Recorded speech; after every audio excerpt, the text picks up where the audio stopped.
বিশ্বকাপ বাছাই পর্বের ফের নাটকীয় মোড়। দক্ষিণ আমেরিকার জমজমাট লড়াইয়ে প্যারাগুয়ে দেখালো তাদের আসল রূপ। হারিয়ে দিল শক্তিশালী উরুগুয়েকে 2-0 গোলে। কীভাবে জিতল প্যারাগুয়ে, চলুন দেখে নিই সম্পূর্ণ বিশ্লেষণ। 5 জুন 2025 আসুনসিওনের এস্তাদিও ডিফেন্সুরেস দেল চাকুতে মুখোমুখি হয় দুই প্রতিদ্বন্দ্বী প্যারাগুয়ে বনাম উরুগুয়ে।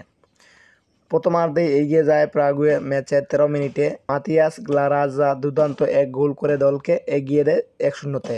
দ্বিতীয়ার্ধে উরুগুয়ে বেশ কয়েকবার সুযোগ পেলেও কাজে লাগাতে পারেনি। আর 81 মিনিটে প্লান্টি থেকেই হলিও এনসিসু গোল করে জয় নিশ্চিত করেন প্যারাগুয়ের জন্য। প্যারাগুয়ে ম্যাচে আধিপত্য দেখিয়েছে মাঝমাঠ ও ডিফেন্সে। উরুগুয়ের স্ট্রাইকাররা একাধিকবার সুযোগ পেলেও প্যারাগুয়ের গোলরক্ষকের দৃঢ়তা আর রক্ষণভাগের সংগঠিত খেলা ম্যাচটি তাদের পক্ষে নিয়ে আসে। এই জয় প্যারাগুয়ে 2026 বিশ্বকাপের বাছাই পর্বে নিজেদের অবস্থান আরও শক্তিশালী করছে। উরুগুয়ের জন্য এটি বড় ধাক্কা। প্যারাগুয়ে তাদের পরবর্তী ম্যাচ মুখোমুখি হবে ব্রাজিলের।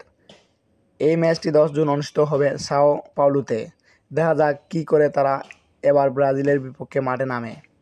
আপনি কি মনে করেন, প্যারাগুয়ে কি বিশ্বকাপে উঠবে? নিচে কমেন্টে জানান আপনার মতামত। ভিডিওটা ভালো লাগলে লাইক দিন, শেয়ার করুন এবং সাবস্ক্রাইব করতে ভুলবেন না। দেখা হবে পরবর্তী ম্যাচে বিশ্লেষণে। ধন্যবাদ সবাইকে।